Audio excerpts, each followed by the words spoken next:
1, 2, 3.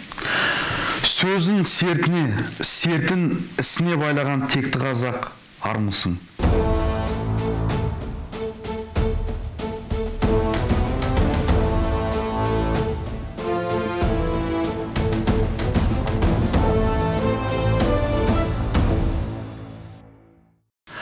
Бүгінде дүниемізде, малымыз бен жанымыз да, сөзіміз бен ісіміз де, махаббат пен ар-ожданымыз да қып-қызыл саудаға айналып барады.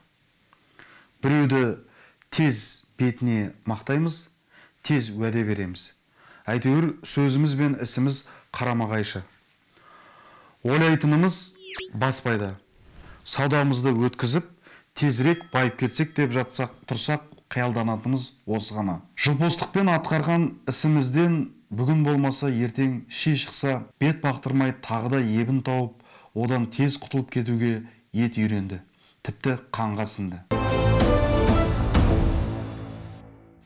Баяғыда үлкен базарда бір жігіт қолына найзасымен қалғанын алып, жамағатқа жар салып, жарнама жасапты. Мына найзаның өткірлігі сондай, кез келген қалқанды қағазша тесет деп ұзақ мақтапты. Бұған иланған бір адам әлгінің найзасын сатып алыпты. Содан соң қолындағы қалқанын мақтапты.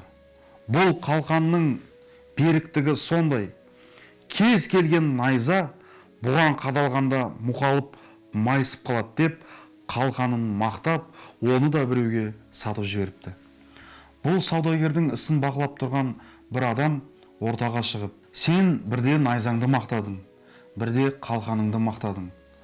Ал енді осы екеуін тексеріп көрмейміз бе? Сенің айтқан сөзің рас болса, онда мына сатып алған адамдардың ақшасы зая кетпеген депті. Сонда сасып қалған саудагер дереу табанын жалтыратып, зым-зия жоқ болған екен. Сөзіміз бен ісіміз осы найза мен қалқан сатушының қарама қайшылығы сияқты болып кеткен жоқ па деп те ойлаймын.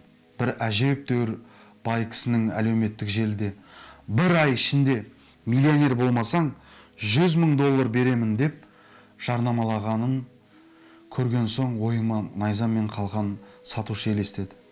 Сонда ол кісі біреуге ақыл айта ма, әлде ақылын сата ма? Бұл күнде ақыл сатқыштар көп. Айтқан сөзінен бірден шалқып бай болып кетесің. Ал соның айтқан сөзімен іс бастап көр. Мүлдем қиюы келмейді.